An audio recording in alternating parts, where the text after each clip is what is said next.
సుభద్ర, మనిషి ఎప్పుడూ తన బుద్ధిని బట్టి, పరిస్థితులను బట్టి అర్థాలను తెలుసుకుంటాడు. మేఘం వర్షిస్తే నెమలి నాట్యం చేస్తుంది, కాని చేతక పక్షి ఏడుస్తుంది.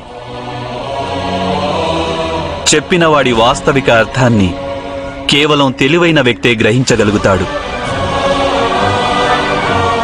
విశ్వంలో జరిగే అనర్థాలకు కారణం ఇదే.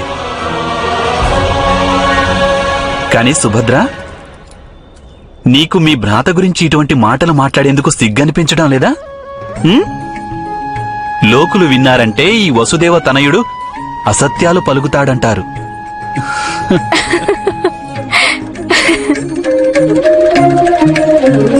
శ్రమ చేయడం వల్ల శక్తి పెరిగింది మాధవా? కాదు పార్థ, సహాయం చేశావు కనుక శక్తి పెరిగింది. ఎవరికైనా సహాయం చేస్తే సదా శక్తి పెరుగుతుంది.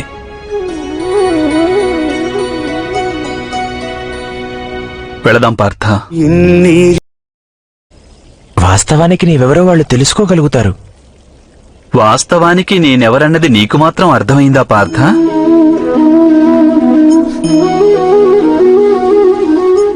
ఇక వారికేం తెలుస్తుంది?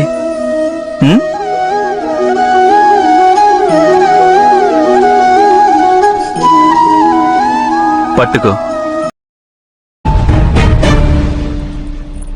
నదీ ప్రవాహానికి ఆనకట్ట వెయ్యొచ్చు భ్రాత, కాని వర్షపు ధారలకు ఆనకట్ట ఎవరూ వేయలేరు.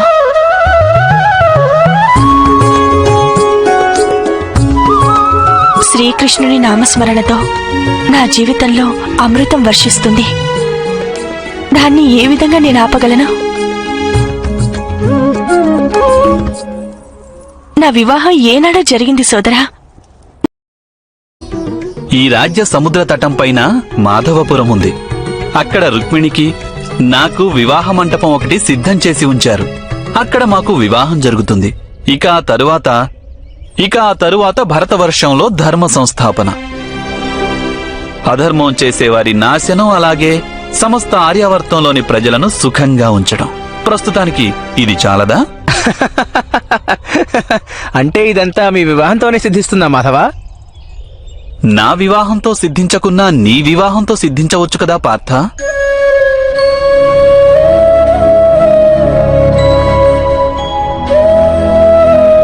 నీ అంతరంగంలో సంసిద్ధత ఉంటే చాలు.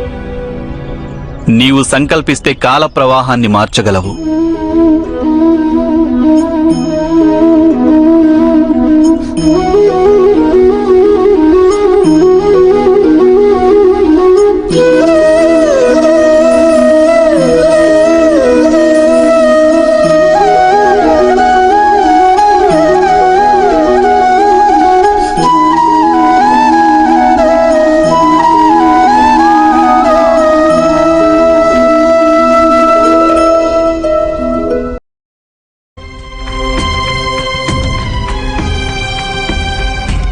పితామహ,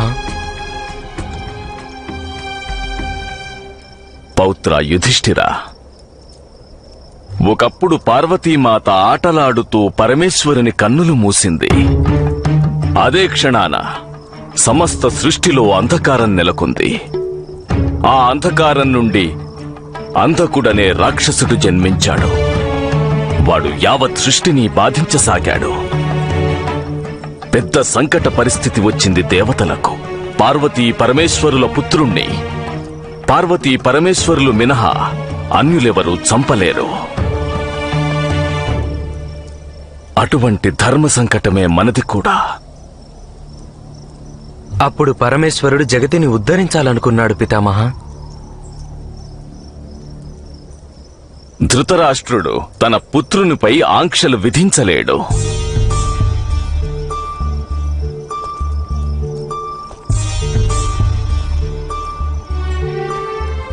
లేక వానిపై ఆంక్షలు విధించే ఉద్దేశమే లేదేమో. ఇటువంటి స్థితిలో తరుణోపాయం ఒక్కటే పితామహ.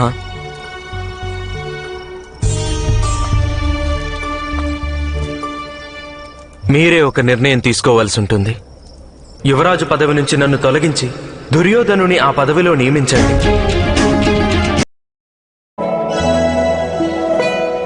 ఇంత తక్కువ సమయంలో నీ నుండి ఎంతో నేర్చుకోగలిగాను మాధవ. మనస్సులో నేర్చుకోవాలన్న తపన ఉన్నవాడే నేర్చుకోగలుగుతాడు పార్థ. ఇప్పుడు వెళ్లే మార్గంలో త్రివేణి సంగమం వస్తుంది.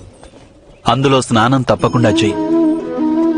అక్కడ గుప్త సరస్వతి ఉంది. అక్కడ స్నానం చేసేటప్పుడు సరస్వతీమాత గుప్తంగా ఉన్న కథను స్మరించుకోవడం మరువకు.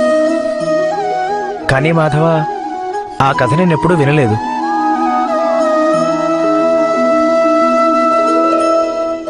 సరస్వతీమాత ఒకప్పుడు తన హస్తాలపై దివ్యాగ్నిని ఉంచుకొని భూమిపై నడవలేకపోయిందట.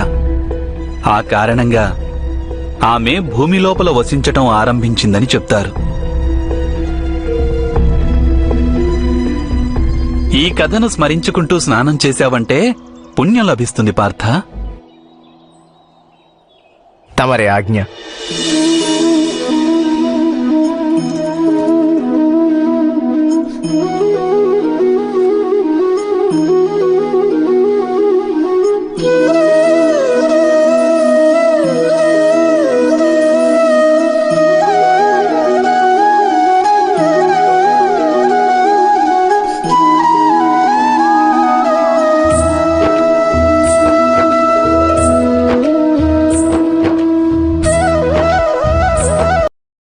ఏమముంది అధిరథ?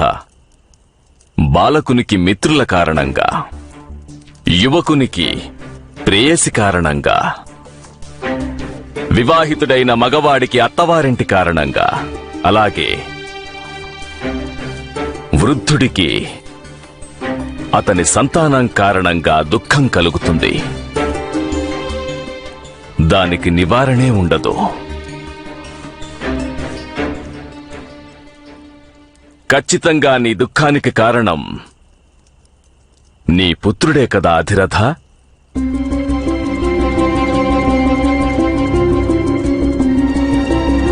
సత్యం చెప్పు అధిరథ. చూడు,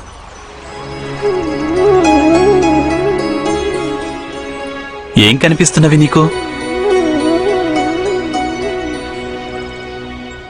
మన పాదాల గుర్తులు స్వామి.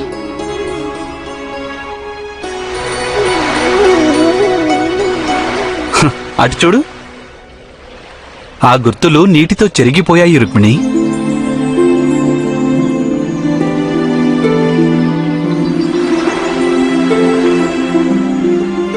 పాదాల గుర్తులు కనిపించకపోవడానికి కారణం ఏమై ఉంటుంది? ఆ గుర్తులకు కారకులు లేరని కాదు కదా?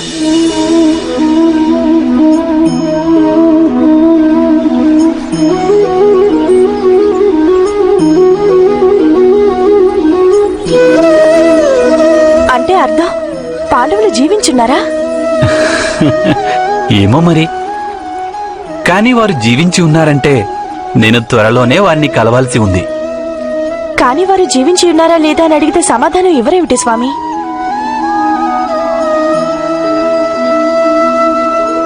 స్పష్టంగా చెప్పమనా? దీనికి సమాధానం ఏమిటంటే రుక్మిణి, సమకాలీన సమాజంలో పరివర్తనకు సమయం వచ్చింది.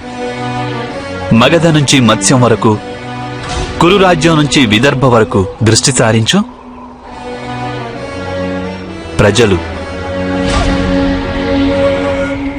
ప్రజలు ఎన్నడూ చేలలో పనిచేస్తుంటారు. గనుల లోపలికి దిగి లోహం, స్వర్ణం ఇత్యాది నిధులను వెలికితీస్తున్నారు. బండలను పగులగొట్టి భవనాలను నిర్మిస్తున్నారు. అంటే సకల సంపదలకు మూల కారణం ప్రజలు. అయితే ఆ ప్రజలకు లభిస్తున్నదేమిటి?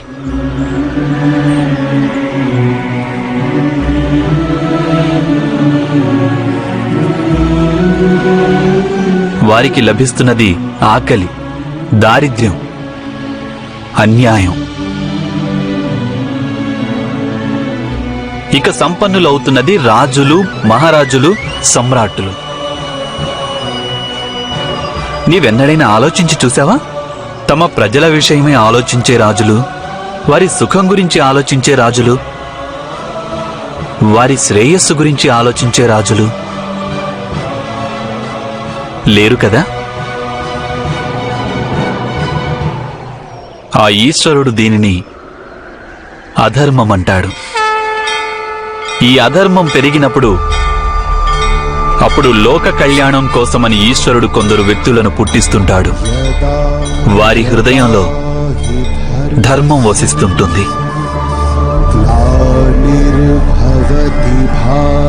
సమాజంలో పరివర్తన రానంత వరకు, సామాన్య ప్రజలకు సుఖం లభించనంత వరకు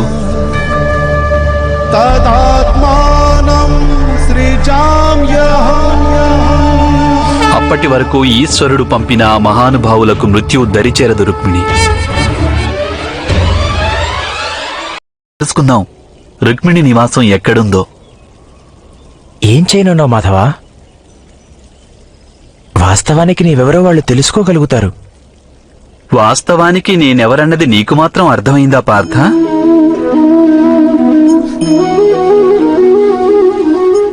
ఇక వారికేం తెలుస్తుంది? ఉం?